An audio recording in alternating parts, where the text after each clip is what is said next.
Shalom. Puji Tuhan, saudara. Hari ini kita boleh bertemu lagi di dalam hadirat Tuhan.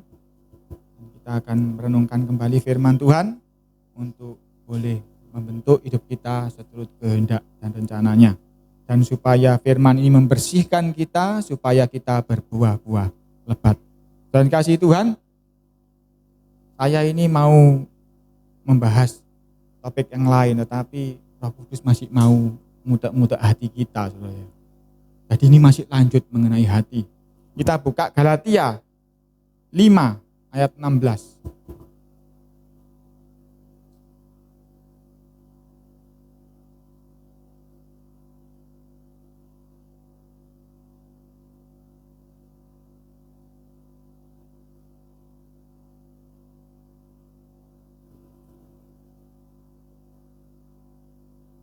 Semalam itu saya mau nyiapin hal lain, tetapi Roh Kudus begitu kuat masih mau bicara mengenai hati ini. Kita lihat Galatia 5 ayat 16. Ini sering kita baca, saudara. Tapi ini kita akan bahas hari ini berdasarkan sudut pandang dari dalam hati. Maksudku ialah hiduplah oleh Roh, maka kamu tidak akan menuruti keinginan daging. 17. Sebab keinginan daging berlawanan dengan keinginan roh. Dan keinginan roh berlawanan dengan keinginan daging. Saudara-saudara, kita sudah belajar sebelumnya bahwa hati ini sebetulnya isinya itu keinginan-keinginan. Semuanya itu berdasarkan keinginan-keinginan. Kalau kita teliti, selidiki, hati itu isinya hanya itu. Keinginan ini, keinginan itu, sehingga menggerakkan kita berbuat ini, berbuat itu. Berpikir ini, berpikir itu. Merasa ini, merasa itu. Dan kita juga sudah belajar bahwa kalau kita telusuri keinginan itu cuma mengingini Tuhan atau mengingini mamon. Itu aja sebetulnya ujung.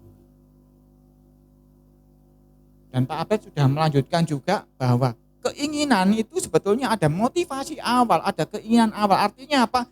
Keinginan itu kadang-kadang di permukaan cuma kulitnya, kita harus selidiki terus.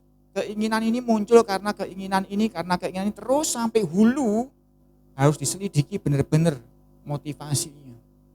Dan Pak Abed sudah kasihkan tips, cek dengan pertanyaan why, kenapa, atau what if, bagaimana jika. Harus diselidiki, dijaga dengan waspada.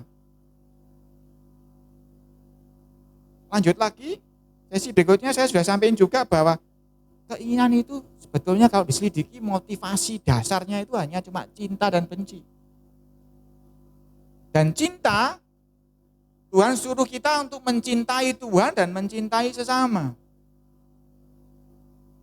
Bukan mencintai diri sendiri. Perintahnya cuma dari Kejadian sampai Wahyu itu semua kalau disimpulkan hanya ada dua, cintai Tuhan, yang kedua cintai sesama. Dan yang terakhir Tuhan Yesus sebutkan bahwa ada perintah yang baru, cintai sesamamu seperti aku mencintaimu. Dan bagaimana cintanya Tuhan? Cinta yang kekal, cinta yang berkelanjutan, itu yang harus kita lakukan. Jadi hati itu harus dijagai seperti itu.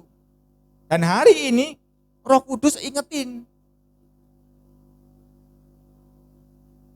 ada dua pribadi loh di sini yang berperang di dalam hati kita itu, yaitu ada keinginan roh dan keinginan daging.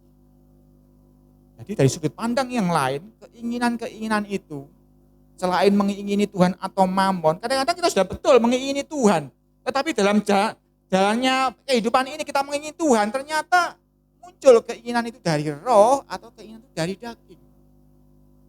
Yang membuat kita seringkali gagal dalam mengingini Tuhan. Karena apa? Karena dikatakan tadi, sebab keinginan daging berlawanan dengan keinginan roh. Jadi keinginan daging tidak pernah searah dengan keinginan roh. Selalu berlawanan. Selanjutnya tadi 17 ya, belum selesai. Sebab keinginan daging berlawanan dengan keinginan roh, dan keinginan roh berlawanan dengan keinginan daging karena keduanya bertentangan. Sehingga, perhatikan ini penting, sehingga kamu setiap kali tidak melakukan apa yang kamu kehendaki. Nah, ini kan bahaya. Pak, aku sudah tidak mengingini mamon, aku mengingini Tuhan. Tetapi yang aku lakukan seringkali kok berlawanan. Saya seringkali kalau ngomong sama anak saya, nak kamu ingin ke kiri, tapi kakimu menuju ke kanan.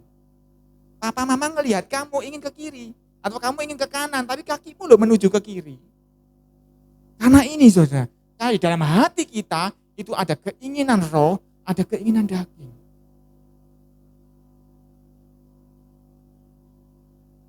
Cara ngeceknya bagaimana? Kalau kapan hari kita menjagai hati dengan waspada itu dikasih 2 tips. Mengapa, bagaimana jika, pertanyaannya. Ini cara ngeceknya gampang. Sehingga kamu setiap kali tidak melakukan apa yang kamu kehendaki. Contohin ya, aku kepingin sabar. Loh, kok hari ini aku sik marah? Nah, artinya keinginan daging yang terjadi, bukan keinginan roh.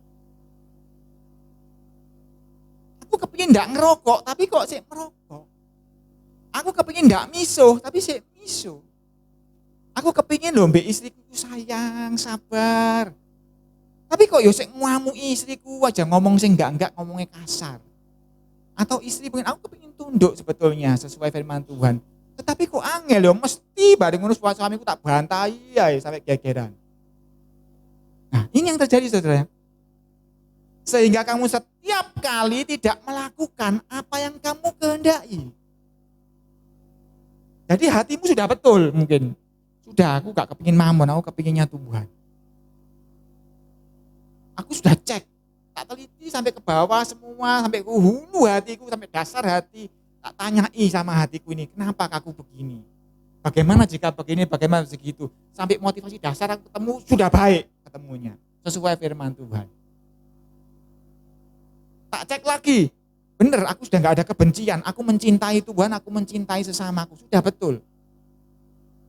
Tetapi yang aku inginkan gak terjadi. Aku melakukan apa yang gak aku kehendaki. Ikatan-ikatan dalam hidup kita seringkali ini, aku gak kepingin benci, tiba-tiba mangkel lah ya hatiku. Apalagi zaman sekarang ya, zamannya gadget menguasai hidup kita. Aku kepingin baca Alkitab, tapi kok kepingin ini nge-game ya. Jadinya apa? Aku baca Alkitab seayat, gak tak renungkan cepet-cepet pokoknya. Dipaksa mamaku 2 perikop ya, baca 2 perikop misalnya. Tapi aku gak tahu aku mau coba. Karena aku sudah kepingin main game habis itu. Kepinginnya merenungkan firman Tuhan, akhirnya merenungkan game. Ya apa caranya menang ya? Tak kasih lawan ini biar aku menang. Tak kasih ini supaya menang. Betul enggak? Ingat enggak Pak Daniel dulu kalau ngomong. Zaman dulu enggak ada gadget, tapi Pak Daniel ngomong dulu. Kalau dulu aku ingat, aku mikir kuda harus melakukannya gini. Ster, raja. Ya toh dulu main sekak tuh orang-orang zaman dulu ya, main catur ya. Enggak ada main gadget gini, Android enggak ada. Tapi zaman dulu ya gitu. Dikuasai, tidur ya mikir kuda melakukannya apa ya. Pak Daniel kan pernah ngomong gitu kalau saudara ingat. Kepinginnya enggak selingkuh, tapi kok ndelok orang lain kok tertarik. Kepinginnya hemat. Uang ini dijaga seperti yang sering kali disampaikan Pak Agus Budi dulu di sini, sampaikan Pak Abed. Uang ini dipakai dengan bertanggung jawab. Tapi kok jajan sih enggak, apalagi kalau udah buka Shopee, buka Tokopedia, wis lupa daratan, wis langsung aja masuk keranjang, ada uang bayar. Uangnya habis akhirnya, belum akhir bulan sudah habis. Ya toh, inginnya hemat, yang terjadi boros. Inginnya berdoa, yang terjadi main game. Apalagi Android itu isinya banyak dosa di dalamnya. Pornografi tempatnya di sana. Pemerintah sudah berusaha menahan. Jadi situs-situs porno sudah ditutupi. Tetapi zaman sekarang aplikasi-aplikasi itu sudah luar biasa. Pemerintah sudah gak sanggup kontrol. Saya kapan hari buka aplikasi main film, main nonton Spiderman, nonton Hulk, Nah, seneng lah yuk buat suka-sukaan lah ya. Ternyata di situ juga ada film-film yang enggak karuan. Bapak Ibu, pernah enggak ngeceki Androidnya anakmu? Jangan-jangan ada aplikasi film yang seperti itu. Enggak apa-apa, filmnya bagus semua, tetapi ternyata di scroll ke bawah ada film-film lesbian, buset. Film-film yang enggak disensor di situ ada. Jadi godaannya sangat besar semakin akhir zaman. Dan itu membuat seringkali kita melakukan apa yang tidak kita kehendaki.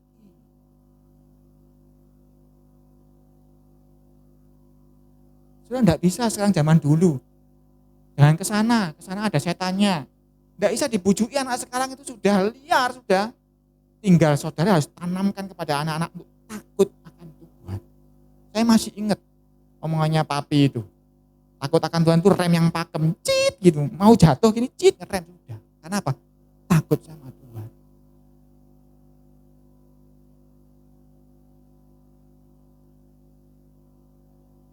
Jadi semua sudah betul, kita sudah periksa hati betul. Tapi Pak, yang terjadi aku melakukan apa yang aku enggak kehendaki.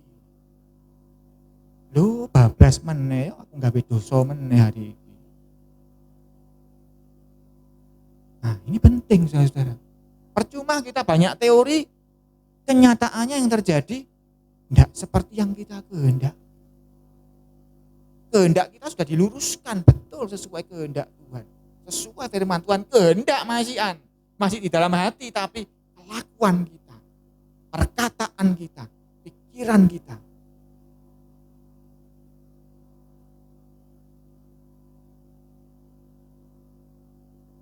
Itu yang tidak seperti yang kita kehendak.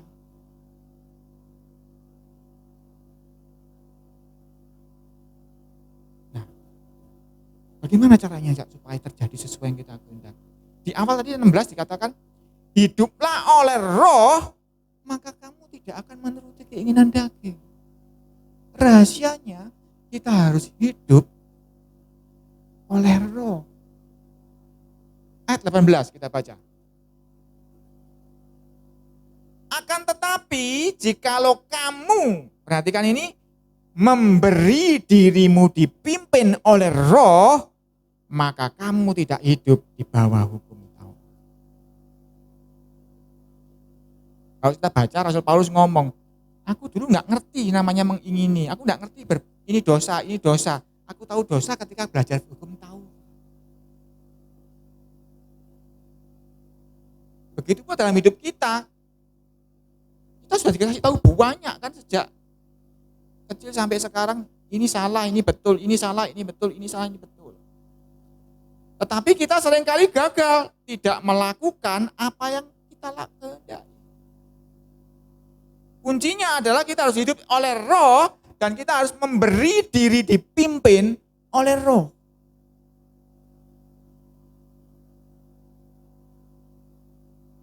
Kalau kita nggak dipimpin oleh roh, jangan harap engkau akan bisa menjalani apa yang sudah engkau ingini betul itu. Mengingini Tuhan, mencintai, sudah cek motivasi dasarnya sudah betul dan sebagainya. Tapi yang terjadi tidak sesuai yang kita kehendaki.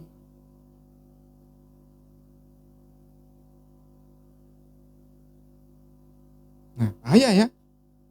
Jadi kuncinya kita harus hidup oleh roh. Dan kita harus memberi diri dipimpin oleh roh. Kalau kita nggak dipimpin oleh roh, nggak akan berhasil. Kita baca Galatia 5 ayat 19. Ini juga ayat-ayat yang sudah sering kita baca.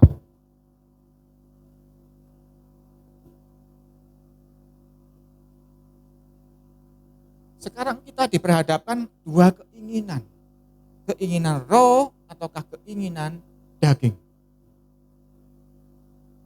Jadi kita perlu baca sekilas saja ini, tidak perlu panjang-panjang, tapi karena kita sudah sering bahas ini. Galatia 5:19.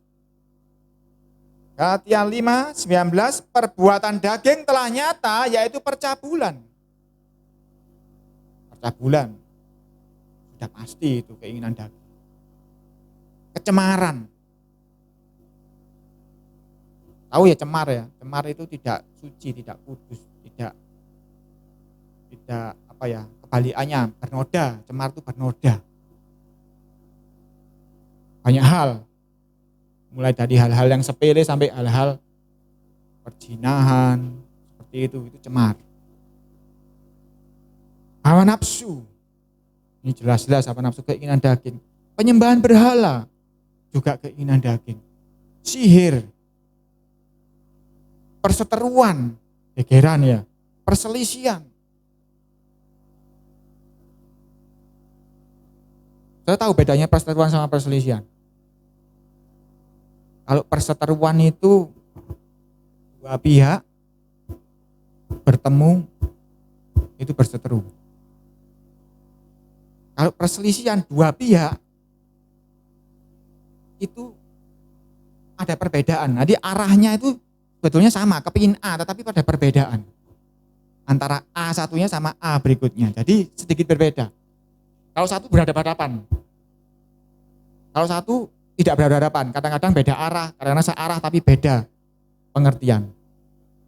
Iri hati, amarah, kepentingan diri sendiri, egois, percideraan, yang teman-teman pukul-pukulan, tapi sekarang enggak pukul-pukulan, sekarang ini melukai hati, sindir menyindir, ngomong yang tidak enak, fitnah, itu seperti juga percideraan, tapi percideraannya bukan luar darah, tapi di dalam hati. Lukanya. Roh pemecah. Jadi kepinginnya mecah, justru enggak nyatukan tapi pecah-pecah. Kedengkian. Nah, kedengkian, ada iri hati, ada kedengkian. Apa bedanya iri hati sama kedengkian? Iri hati itu mengingini seperti orang lain sehingga dia berbuat dosa. Gara-gara iri, sing sabotase lah, sing beginilah, sing begitulah. Iri hati itu mengingini seperti kondisinya orang lain. Kalau kedengkian kebalikannya, bukan sama juga. Tidak suka, marah terhadap keadaan orang lain, itu kedengkian. Iri itu mengingini, ingin merampas, ingin seperti orang lain. Tapi kalau kedengkian marah dengan kebaikan orang lain. Jadi ada orang lain gak senang, itu dengki namanya. Kalau iri ada orang lain senang, kepingin senang seperti itu sehingga direbut dan sebagainya. Itu iri, jadi bedanya itu iri sama dengki. Kemabuan, mabuk ini tidak harus alkohol. Kemabuan itu tidak terkendali. Jadi walaupun saudara makan nasi goreng, kalau saudara keluar murkanya, makan tidak terkendali, nggak inget temennya, ya itu sama aja mabuk sebenarnya. Pesta pora dan sebagainya. Terhadap semuanya itu kuperingatkan kamu, seperti yang telah kubuat dahulu, bahwa barang siapa melakukan hal-hal demikian, perhatikan, ia tidak akan mendapat bagian dalam kerajaan Tuhan. Percuma toh saudara baca kitab setiap hari, percuma toh saudara doa puasa mungkin setiap hari atau Senin Kamis atau apa. Percuma kan saudara memberikan persembahan, saudara nyanyi muji Tuhan, saudara mengabarkan Injil, saudara tumpang tangan orang lumpuh bangkit pun. Percuma kan kalau kita melakukan perbuatan daging, karena dikatakan ia tidak akan mendapat bagian dalam kerajaan. Ngeri dong. Sia-sia kan kita melakukan apapun juga akhirnya. Ini pun seringkali orang-orang yang sudah istilahnya rohani sekali, sudah pelayanan luar biasa sekali, kadang-kadang jatuh di hal ini sehingga nanti di akhir zaman Tuhan ngomong, aku tidak mengenal kamu. Rugi kan? Tiwas tidak bisa gini. Tiwas tidak bisa ngampleng musuhe. Tiwas ada barang bagus tidak bisa nyuri. Dan sebagainya.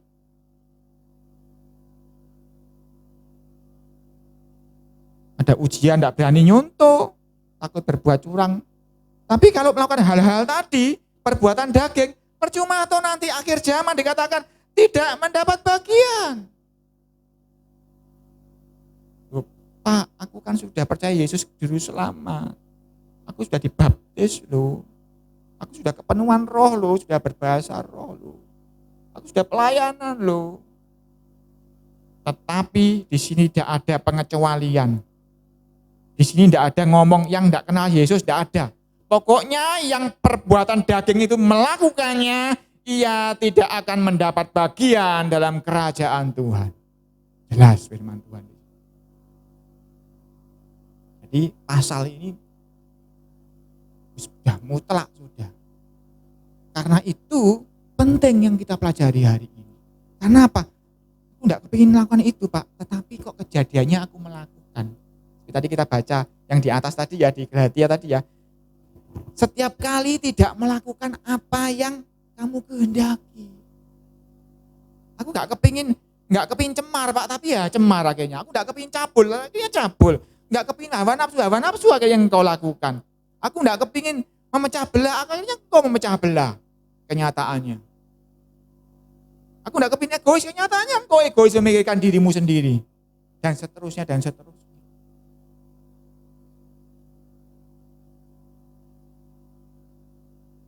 Itu karena kita tidak hidup oleh roh dan tidak memberi diri dipimpin oleh roh. Ini ayat 22 yang dikehendaki Tuhan, tetapi buah roh ialah kasih, sukacita, damai sejahtera, kesabaran, kemurahan, kebaikan, kesetiaan, kelemah lembutan, penguasaan diri. Tidak ada hukum yang menentang hal-hal itu. 24, barang siapa menjadi milik Kristus Yesus, ia telah menyalibkan daging dengan segala hawa nafsu dan keinginan. Aku kepinginnya kasih Pak, tapi kok aku benci ya kejadiannya. Ya, karena tidak hidup oleh roh, karena tidak beri diri dipimpin oleh roh. Aku kepinginnya sukacita, tapi kok aku pecucu sepanjang hari ya Pak ya. Gara-gara ini apa? Gara-gara aku tadi masak nasi goreng, tahu-tahu habis sampai adikku. Belum tak makan padahal dihabiskan. Atau gara-gara aku tadi nyapu ngepel tiba-tiba enak keluar dari kamar mandi basah-basah cek kotor semua. Akhirnya marah, akhirnya mencucu, tidak ada sukacita.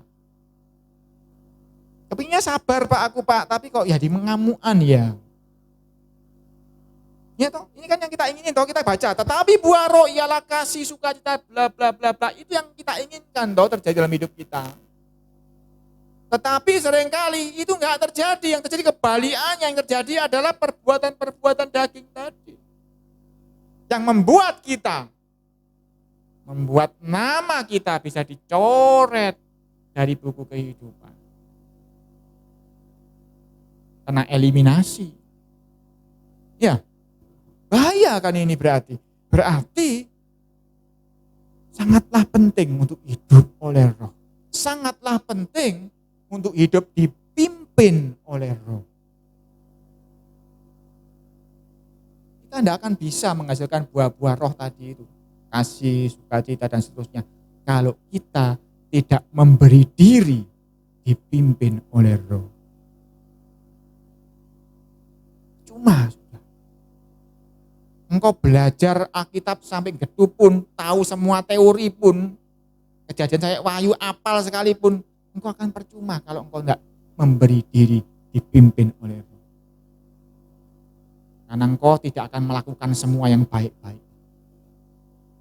Karena engkau akan dikuasai oleh daging. Kembali ke Galatia ini tadi, maju ke depan ayat 25. Sama pasal 5 Masian.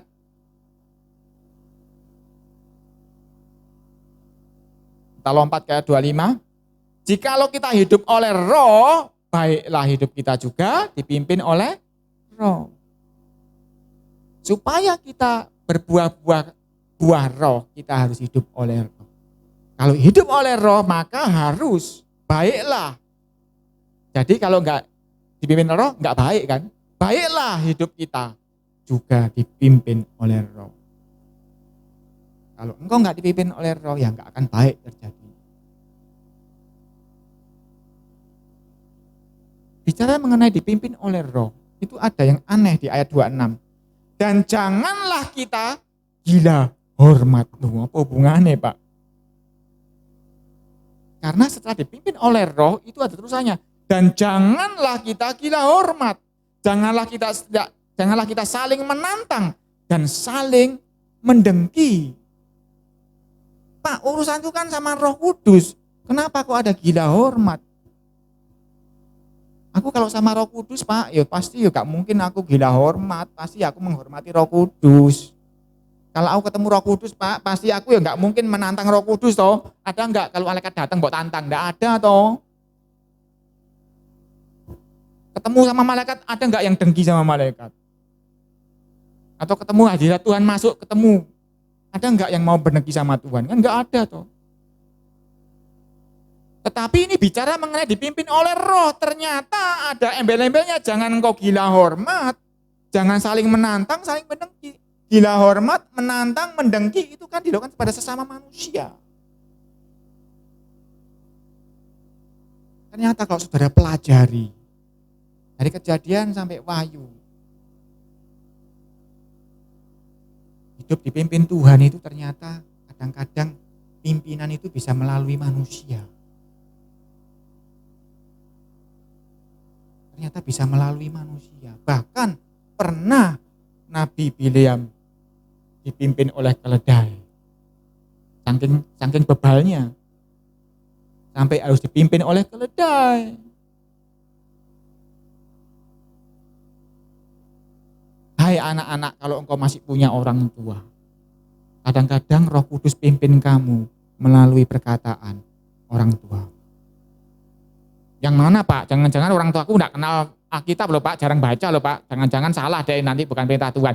Itu tugasmu untuk belajar Alkitab supaya engkau tahu ketika orang tuamu menyatakan suatu perintah, engkau tahu, oh ini perintah Tuhan melalui ayah ibu. Mungkin melalui adikmu, mungkin melalui kakakmu, mungkin melalui tetanggamu, mungkin melalui temanmu, mungkin melalui anakmu yang orang tua, mungkin anakmu akan mengingatkan. Karena tidak ada batasan, keledai pun boleh mengingatkan engkau. Bagaimana engkau mengenali itu suara Roh atau tidak? Belajar firman Tuhan, wajib. Supaya engkau bisa mengenali ini suara Tuhan melalui seekor keledai. Saya pakai ukuran keledai aja supaya apa? Supaya tidak ada yang gila hormat tadi itu loh. Kon lah arek cilik saya, anakku lapo ngeling aku. Nah, itu ya orang tua biasanya ya. Tetapi kalau yang diberkatakan anak kecilmu itu adalah firman Tuhan, jangan berani begitu. Engkau akan kena pasal yang tadi. Baiklah hidupmu dipimpin oleh Roh dan jangan gila hormat. Kadang-kadang keledai itu lebih rohani daripada kita. Jadi tidak ada batasan. Siapa yang mengingatkan engkau kalau peringatan itu adalah suara Roh Kudus? Dengarkan.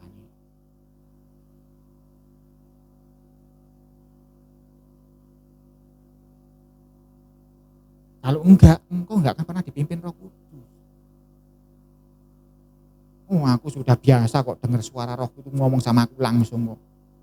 Itu kan kalau lagi kita baik-baik saja, kalau kita pas lagi error, sinyal kita jelek, mungkin Tuhan akan pakai keledai. Atau lebih terhormatlah anakmu, mungkin tetanggamu, temanmu, bahkan mungkin orang-orang yang tidak rohani sekalipun Tuhan bisa pakai. Karena ingat, Tuhan pernah pakai Nebukadnezar untuk memurnikan bangsa. Tuhan nggak peduli siapapun yang mau dipakai, Tuhan pakai. Jadi saudara-saudara belajar firman Tuhan wajib hukumnya. Engkau untuk bisa membedakan apakah ini Roh Kudus sedang berbicara atau tidak. Bahkan mengenai keadaanmu pun kadang Tuhan bicara. Mengenai dari mungkin engkau mengalami sakit, mengalami uangnya habis, mengalami tekanan dari pekerjaan dan sebagainya. Kadang-kadang itu Tuhan izinkan untuk Roh Kudus berbicara melalui itu. Kalau anak yang hilang itu tidak merasakan makan makanan babi, dia tidak akan ingat pulang ke rumah bapaknya toh. Begitu pula kita kadang-kadang kalau keadaan kita baik-baik saja, kadang-kadang kita lupa untuk berdoa. Lupa mendekat kepada Tuhan. Lupa nyambat sama Tuhan. Selamat pagi Bapak, itu lupa wisan. Ya kan? Karena hari itu sudah ada janjian sama orang, wah excited sekali, lupa. Jadi saudara-saudara, ternyata dipimpin oleh Roh Kudus itu tidak saja benar-benar Roh Kudus ngomong, Alkitab bicara, dengar khotbah, kadang-kadang dari kehidupan sehari-hari Roh Kudus bisa bicara. Karena itu dikatakan jangan gila hormat. Jangan menganggap dirimu itu suci, kudus sehingga tidak mungkin aku salah. Jadi setiap kali ada masukan engkau harus timbang. Ini Roh Kudus atau tidak. Kalau Roh Kudus engkau harus turuti, kalau tidak ya engkau harus tidak turuti. Bahkan lebih parah lagi, enggak gila hormat, jangan kita saling menantang. Nah, ngeri kalau sudah saling menantang, engkau sudah tidak mungkin lagi diingat orang. Karena sudah merasa sudah kudus, tidak bercela, sehingga orang milih balik tuduh, saudara. Dan saling mendengki. Ini ngeri ya. Kenapa kok bukan saling iri? Kenapa saling mendengki? Kan tadi saya katakan kan, bedanya iri sama dengki itu apa? Iri itu mengingini, dengki itu marah. Kalau ada orang rohani hidupnya baik-baik semuanya, engkau iri lalu kamu ingin jadi rohani, baik toh? Tetapi kalau ada orang rohani baik-baik hidupnya lalu kamu marah, kan ngeri itu. Berarti engkau nggak akan ingin seperti dia kan? Engkau akan beda, enggak mau sama seperti dia. Itu namanya dengki ya. Ngeri, makanya itu ketika ngomong bisa dipimpin oleh Roh, peringatannya bukan jangan iri. Jangan saling mendengki. Artinya ketika kita saling melihat kehidupan masing-masing, engkau lihat ketika ada orang itu baik ya, kok bisa ya berdoa setiap hari ya, enggak let, doa pasti entah 10 menit nanti total 1 jam, kok bisa ya. Kalau engkau dengki, engkau enggak akan tanya, apa caranya, aku ya kepingin loh doa seperti itu, enggak akan kalau engkau dengki, ya toh. Karena engkau akan marah dengan keadaannya dia, kok iso lebih hebat daripada aku ya. Karena itu ketika bicara dipimpin oleh Roh itu ngomong soal hubungan dengan manusia juga firman Tuhan.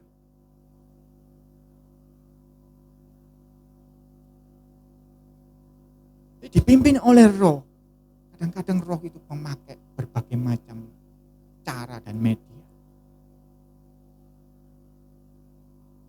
Tapi ingat, penyesatan juga akan banyak. Jadi wajib saudara harus tahu mana yang benar, yang Roh Kudus mau. Jangan sampai kita malah saking kulaan banyak ajaran dari mana-mana, akhirnya malah kita tersesat. Bingung sendiri, keblinger loh, ini ngomong A, ini ngomong B, ngomong C, kok betul sih ini bingung akhirnya.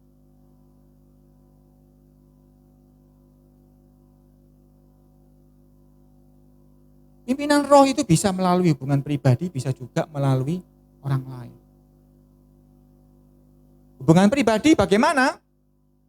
Ya jelas kita harus punya hubungan yang baik sama Tuhan. Kita buka Matius 26:41, ayat juga hafal ini.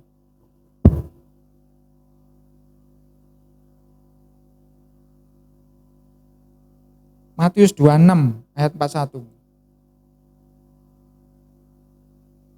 Ini bagian kunci ya, bagian di mana kita jangan sampai melakukan yang tidak kita kehendaki. Ini bagaimana kita mulai dipimpin oleh Roh. Berjaga-jagalah dan berdoalah supaya kamu jangan jatuh ke dalam pencobaan. Roh memang penurut, tetapi daging lemah.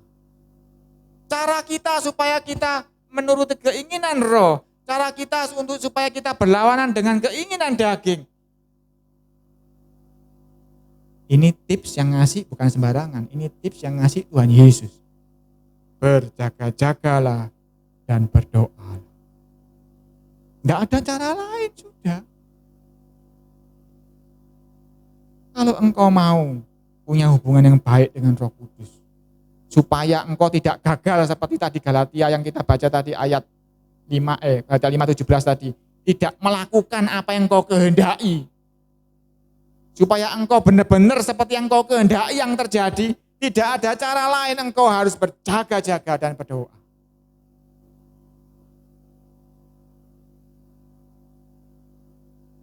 Kenapa disebut berjaga-jaga? Namanya berjaga-jaga itu setelah kemalingan atau sebelum kemalingan? Sebelum. Namanya berjaga-jaga itu sebelum hujan apa setelah hujan? Sebelum. Jadi ketika keadaanmu baik-baik saja, sudah harus berdoa, berjaga-jaga. Jangan ngenteni nek susah, jangan ngenteni nek sakit, jangan ngenteni nek sudah kekurangan uang, jangan. Berjaga-jaga dan berdoa. Jangan ngenteni kamu emosi baru berdoa, jangan. Lakukan itu rutin setiap waktu. Dikatakan berdoalah setiap waktu di dalam roh. Jadi saudara mau mengerti yang sudah kita bahas sama saya sama Pak Abed sekian lama nih, beberapa minggu ini kita bahas, paham betul, percuma kalau engkau tidak finish dengan dipimpin oleh roh ini.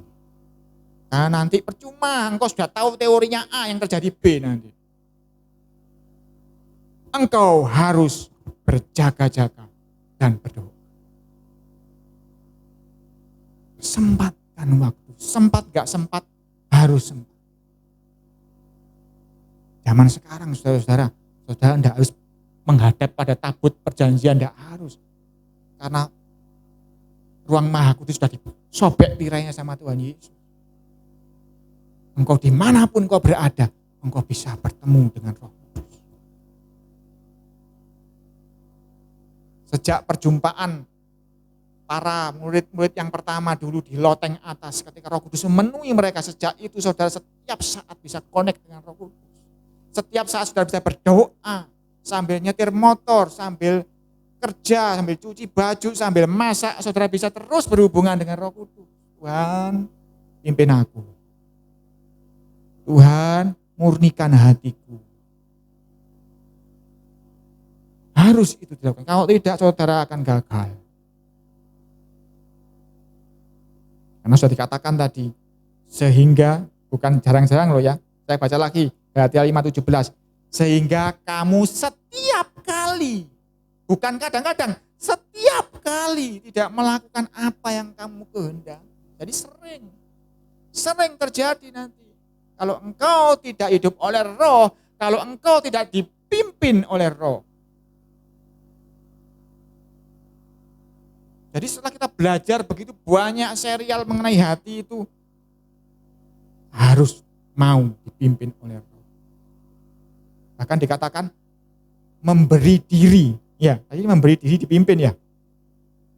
Ayat 18, akan tapi jikalau kamu memberi dirimu dipimpin, jadi memberi sukarela ya, jangan dipaksa loh. Roh Kudus itu roh yang lemah lembut, dia enggak mau memaksa. Kalau engkau enggak mau, dia pergi. Jadi harus ada dari dalam hatimu memberi diri untuk dipimpin oleh roh. Bisa secara langsung Roh Kudus itu berada dalam hatimu melalui Alkitab, melalui khotbah, bisa juga tadi melalui keadaan, melalui teman, melalui orang lain, bahkan melalui keledai pun bisa.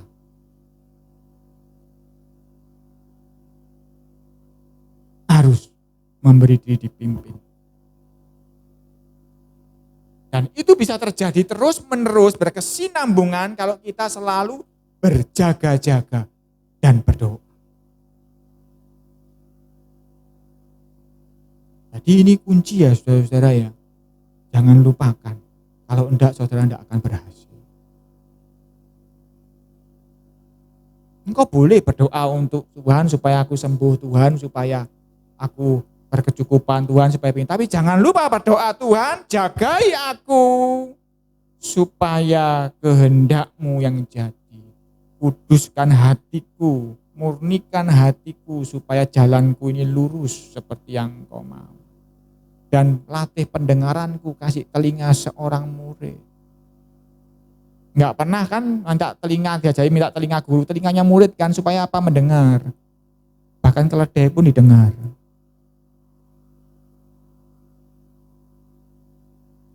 Kalau omongannya enggak baik ya pinggirin. Ingat omongannya Papi dulu, Pak Gembala yang dulu. Domba itu setelah makan nanti duduk, dipamah lagi, dikeluarkan, dipamah lagi. Ada duri dilepeh, ada yang enak dimakan. Dipilih-pilih lagi. Dan dalam memilih-milih itu saudara harus dipimpin oleh Roh. Karena itu saya harus berdoa, Tuhan murnikan aku. Pimpin langkahku supaya sesuai dengan kehendak-Mu. Supaya yang terjadi dalam hidupku bukan keinginan daging, tapi keinginan Roh.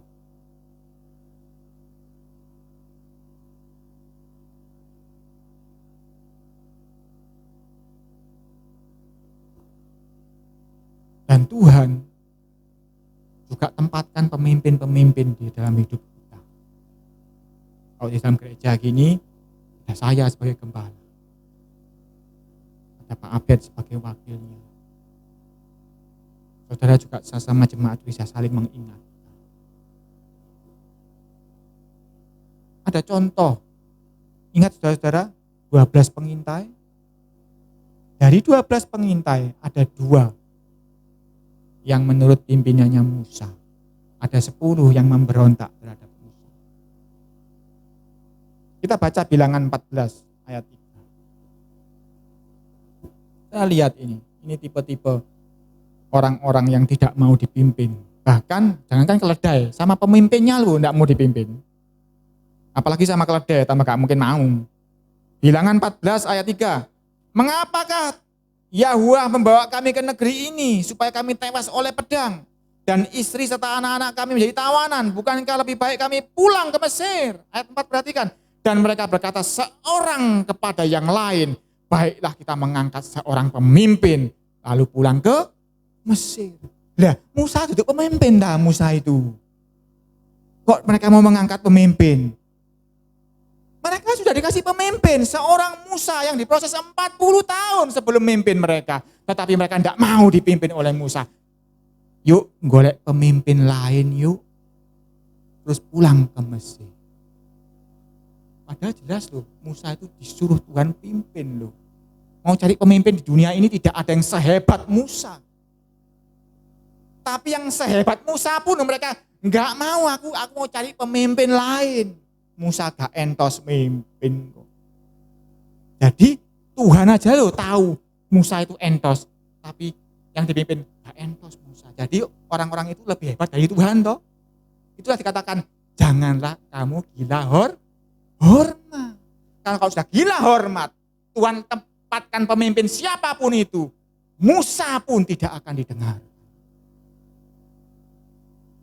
Jangankan keledai, Musa pun loh tidak didengarkan.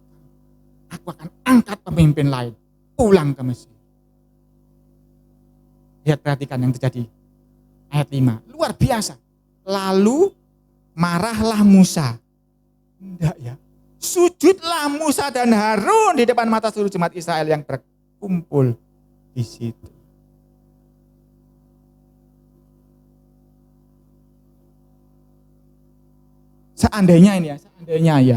Seandainya Musa marah, mungkin orang-orang itu akan lebih baik keadaannya. Tapi karena Musa sujud, yang terjadi apa? Hanya Yosua dan Kaleb yang masuk ke Kanaan. Semua itu, berjuta-juta orang semua itu mati di padang gurun. Karena Musa dan Harun tidak melawan. Sujud seperti memberikan bara api kepada orang. Ngeri, saudara.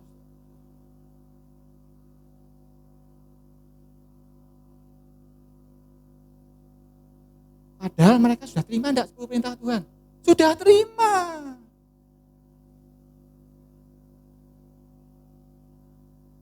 Ada enggak Alkitab di tangan saudara-saudara semua? Ada.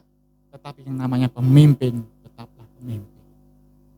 Urusan pemimpin itu salah di hadapan Tuhan, urusan dengan Tuhan. Tetapi siapapun yang memberi diri dipimpin oleh Roh Kudus, pasti menghormati pemimpin. Saya ngomong menghormati loh ya, bukan selalu menuruti. Kalau perintahnya tidak jelas, gak kena, ya jangan dituruti. Tapi engkau tetap harus menghormati pemimpin. Dan kalau engkau tidak menghormati pemimpin, kalau pemimpinmu sujud seperti Musa, susah hidup. Ini saya tidak nakut-nakuti, saya yang memberi ini supaya apa? Supaya hidup saudara baik-baik saja.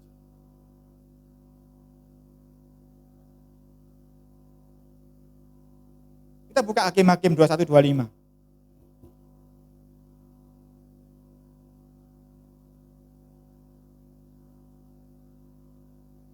Hakim-Hakim 21 ayat 25. Saya bacakan. Pada zaman itu tidak ada raja di antara orang Israel. Setiap orang berbuat apa yang benar menurut pandangannya sendiri. Saudara kalau baca Hakim-Hakim ini ceritanya ngeri, saudara. Ini kan pasal 21, saudara baca mulai 19 di rumah. 19 sampai 21, saudara akan ngeri sekali. Terjadi pemerkosaan istri seorang Lewi oleh gerombolan dari suku suku Benyamin. Akhirnya perang saudara, Benyamin lawan 11 suku yang lain. Ngeri kejadiannya. Sampai Benyamin akhirnya tumpes habis perempuannya, tinggal laki-laki sedikit. Ngeri saudara baca. Itu karena apa? Karena setiap orang berbuat apa yang benar menurut pandangannya sendiri.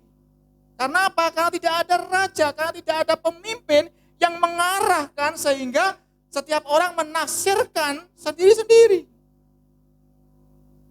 Saya tanya pada saat hakim-hakim, apakah ada 10 perintah Tuhan? Ada. Ada hukum Taurat? Ada. Saudara akan baca ya, kejadian hakim-hakim ini dari pasal 1 sampai ayat pasal 21 habis ini. Saudara akan lihat ketika ada hakim-hakim, dipimpin hakim, hidup mereka baik. Ketika hakimnya sudah mati, tidak ada hakim, dijajah lagi, hidupnya susah lagi. Nanti ada hakim baru lagi, dipimpin lagi, hidupnya baik lagi. Hakimnya mati lagi, susah lagi. Naik turun. Ketika ada pemimpin, baik. Ketika nggak ada pemimpin, nggak baik hidupnya. Karena apa? Seringkali mereka mau hidup sesuai dengan keinginan roh, tapi tidak bisa. Karena tidak ada yang pimpin. Karena apa? Karena masing-masing berbuat yang benar menurut pandangannya sendiri. Kenapa sih kok kita setiap minggu ketemu dan kita merenungkan firman Tuhan bareng-bareng begini? Karena jangan sampai saudara baca, mbok terjemahan dewe, mbok mengerti dewe itu salah arah. Kenapa penggembalaan ini ada? Kenapa harus setiap minggu ini gembala atau pemimpin-pemimpin yang lain menyampaikan kebenaran firman Tuhan supaya tidak melakukan apa yang benar menurut pandangannya sendiri. Loh Pak, aku baca lagi, tapi iya, zaman itu pun orang Israel sudah pegang hukum Taurat. Tapi berbuat menurut pandangannya sendiri. Menurutku ayat ini terjemahannya artinya gini. Jadi mereka begini, padahal nggak gitu pengertiannya. Karena itu pimpinan Roh Kudus kadang-kadang melalui orang lain, termasuk melalui para pemimpin rohani.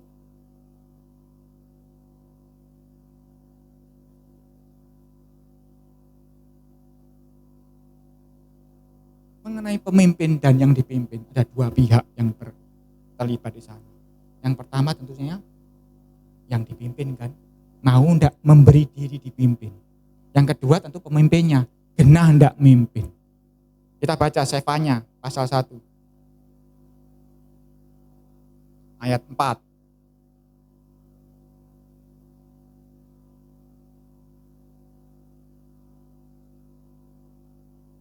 Saya bacakan Sefanya 1 ayat 4. Aku akan mengacungkan tanganku terhadap Yehuda dan terhadap segenap penduduk Yerusalem.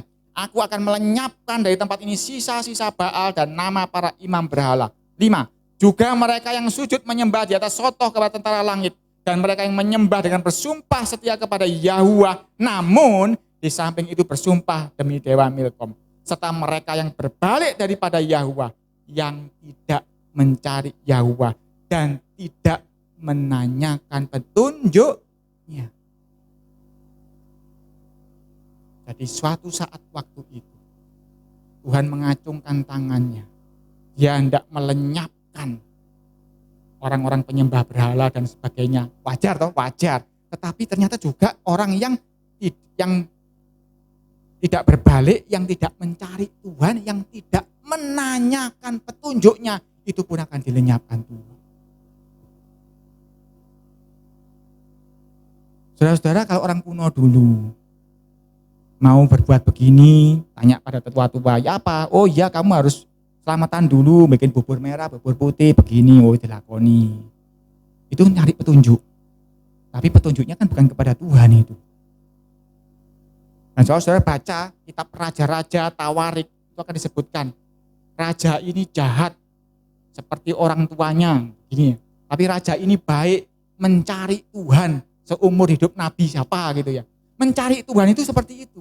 Kalau mau ngapa-ngapain tanya, Pak Nabi, aku cari Tuhan. Tolong tanyakan ya, aku mau perang lawan Niko, boleh apa tidak? Nah, di zaman sekarang, Roh Kudus sudah dicurahkan. Saudara bisa bertanya pada Tuhan, berdoa, baca Alkitab dan sebagainya. Tapi kalau tidak nemu jawaban, jangan engkau melakukan menurut kebenaranmu sendiri. Karena itu diletakkan pemimpin-pemimpin atasmu. Tanya, kalau tidak paham. Kalau wis paham tidak apa-apa. Saya justru mengajarkan, sejak saya pimpin di sini, saya kan ajarkan mandiri sekali kan. Saya kan tidak seperti papi saya dulu yang sangat kecil-kecil perhatian, enggak. Saya memang membiarkan jemaat yang sudah dewasa, sudah senior ini untuk berjalan dengan pimpinan Roh Kudus, mandiri. Tetapi kalau misalnya saudara enggak dapat petunjuk itu, tanya petunjuk, enggak apa-apa. Setiap minggu ketemu, Pak, jangan pulang dulu, saya mau tanya. Boleh, saya pasti enggak akan pulang di sini. Tak ladeni di sini ya. Tetapi seringkali orang enggak mau tanya, itu yang repot. Jadi ada pemimpin pun percuma kalau tidak mau tanya. Tidak mencari Tuhan, tidak menanyakan petunjuknya, repot. Artinya apa? Kalau sudah tidak ada yang dipimpin, pemimpin ada percuma kan. Karena itu saya ngomong, urutan pertama harus ada yang dipimpin dulu. Musa disendirikan sama Tuhan, Musa diproses Tuhan karena sudah ada yang dipimpin. Ada jemaat di dalam penjajahan di Mesir yang perlu pimpinan. Jadi Tuhan pilih Musa diproses untuk pimpin nanti dia. Kalau tidak ada umat Israel di Mesir, Musa tidak perlu dipanggil Tuhan, mimpin siapa, yaitu begitu pula di mana-mana kehidupan kita. Saya tidak perlu jadi gembala kalau saudara tidak mau berjemaat di sini. Tetapi karena saudara mau berjemaat di sini, maka perlulah ada gembala.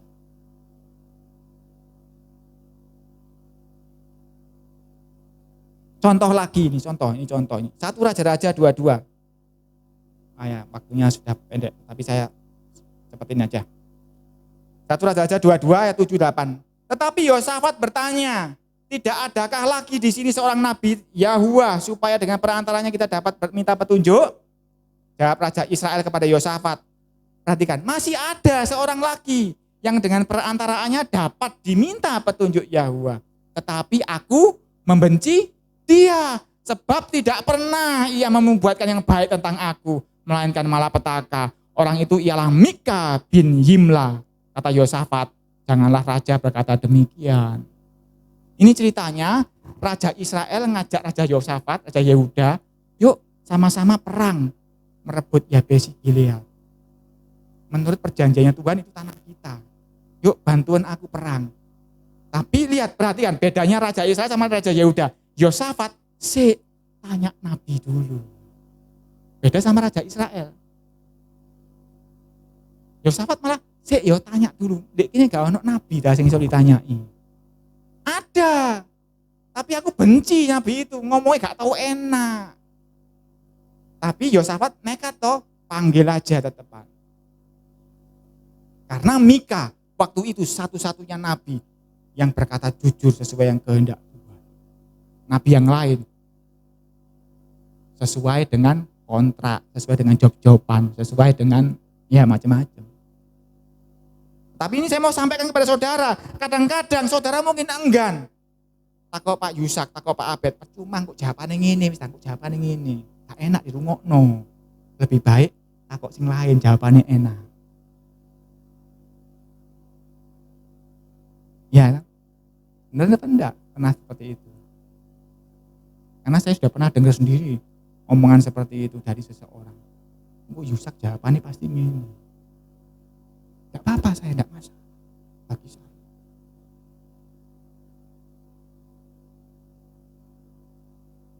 Karena Raja Israel ya gitu. Enggak, aku tanya Mbak Mika itu. Nabi lain tak tanyai. Enak jawabannya. Nek Mika jawabannya enggak enak.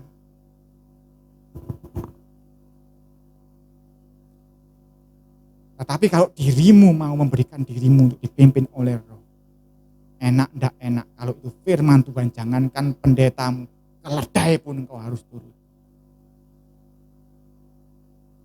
Lanjut supaya cepat. Yeremia 38 ayat 20. Ini contoh lagi saudara, supaya saudara paham. Yeremia 38:20. Yeremia menjawab, hal itu tidak akan terjadi. Dengarkanlah suara Yahwa dalam hal apa yang kukatakan kepadamu. Maka keadaanmu akan baik dan nyawamu akan terpelihara. Ini ya gitu, Yeremia jawabannya tidak enak. Ketika itu raja terakhir, Raja Sedekia tanya kepada Yeremia, Nabi Yeremia, itu Nebukadnezar datang, tak serang apa enggak? Yeremia jawabannya tidak enak.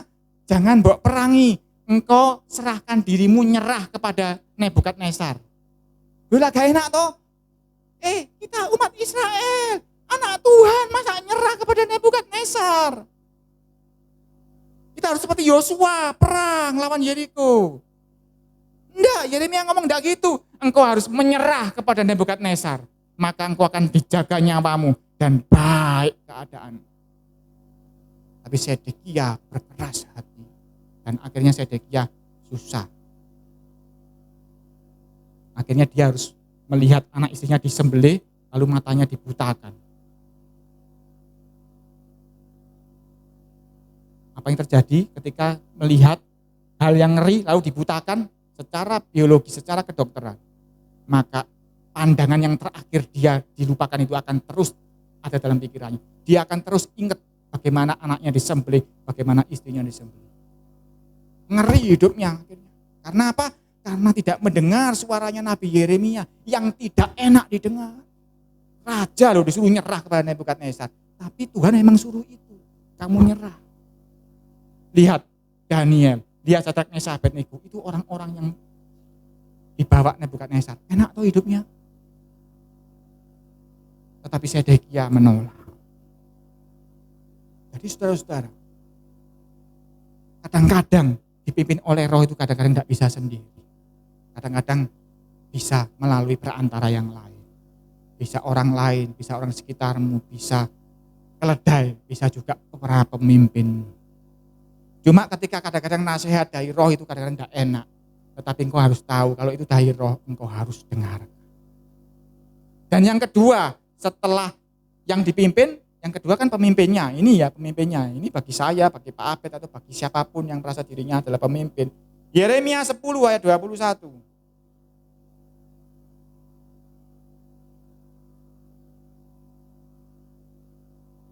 Yeremia 10:21. Sungguh gembala-gembala sudah menjadi bodoh. Mereka tidak menanyakan petunjuk Yahwa. Sebab itu mereka tidak berbahagia. Dan seluruh binatang gembalaan mereka cerai-berai. Jadi bagi saya pun pemimpin di gereja ini saudara-saudara. Firman ini ditujukan ke saya. Jangan bodoh kamu jadi pemimpin. Jangan sampai engkau tidak menanyakan petunjuk Tuhan. Nah itu saya pernah ngomong di sini kan. Ketika saya naik ke mimbar ini saya menyampaikannya dengan takut dan gentar. Saya tidak sembarangan ngomong karena firman Tuhan itu seperti pedang bermata dua. Dan kalau tidak didengarkan, sebab itu mereka tidak berbahagia. Mau tak saudara hidupnya agak berbahagia? Hanya karena tidak mau dengarkan yang tidak enak.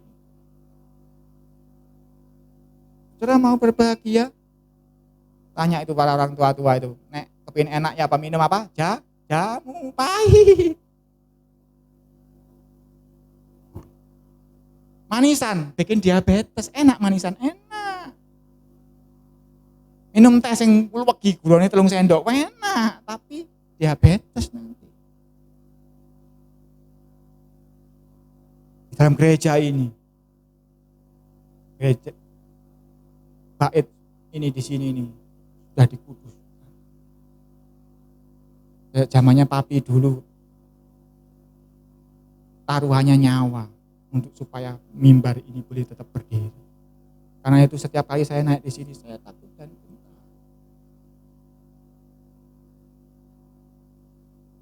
Tidak mudah berdiri di sini, saudara-saudara. Karena kalau menjadi bodoh malah hancur nanti. Tetapi kalau sudah tanya petunjuk Tuhan lalu saudara tidak mau melakukannya, saudara tidak akan berbahagia di sini. Ini perlu saya sampaikan karena apa? Keinginan saya satu tadi, jangan sampai namamu dihapus dari buku kehidupan. Yang kedua ini, jangan sampai saudara tidak berbahagia. Saya sangat rindu saudara namanya tercatat dalam buku kehidupan dan sekaligus hidup di bumi ini berbahagia. Karena itu perlu saya sampaikan ini. Walaupun kadang-kadang firman Tuhan keras, walaupun mungkin minta nasihat ke saya, nasihatnya keras. Tapi kalau Tuhan ngomong gitu terus gimana? Saya kemarin pertemuan gembala-gembala. Ada seorang yang menyampaikan survei di Amerika. Pekerjaan apa yang stresnya paling tinggi? Pendeta ternyata. Bukan manajer, bukan direktur, bukan. Gembala-gembala ini loh yang stresnya paling tinggi. Berdasarkan survei di Amerika loh. Semoga di sini enggak. Karena saya menyerahkan kepada Tuhan, karena saya minta petunjuk Tuhan. Dan saya berusaha juga berjaga-jaga dan berdoa. Supaya apa? Supaya kepinginnya minta petunjuk Tuhan, kejadiannya enggak minta petunjuk Tuhan. Ya toh? Bisa seperti itu kan? Karena itu dari awal firman tadi juga untuk saya. Walaupun saya ingin minta petunjuk Tuhan, kalau saya enggak berjaga-jaga dan berdoa, saya bisa melakukan yang tidak saya kehendaki, enggak akan terjadi. Jadi saudara-saudara, habis waktunya lebih. Ada dua keinginan bertempur dalam hati kita. Keinginan roh atau keinginan daging. Saudara harus menang. Saudara harus melakukan yang keinginan roh. Dan untuk itu saudara harus berjaga-jaga dan berdoa. Saudara harus memberi dirimu dipimpin oleh roh. Melalui berbagai saluran tadi. Mari kita tutup dalam doa. Bapa di dalam sorga, terima kasih Tuhan. Hamba-Mu sudah selesai berbicara. Tetapi Roh Kudus akan terus berbicara kepada masing-masing pribadi. Baik melalui langsung secara pribadi, maupun melalui orang lain mungkin. Melalui pendengaran firman Tuhan, melalui pujian, melalui pembacaan firman. Tuhan, hamba-Mu mohon supaya kami semua yang ada di sini, ataupun semua yang mendengarkan melalui online maupun melalui YouTube, Facebook, Engkau berikan kuasa untuk menjadi pelaku firman, supaya hidup kami ada di dalam pimpinan Roh-Mu Tuhan, supaya yang kami lakukan benar-benar sesuai dengan keinginan Roh, supaya Tuhan isi hati kami adalah keinginan Roh saja. Tuhan, Roh-Mu sudah berbicara panjang selama 1 bulan ini Tuhan.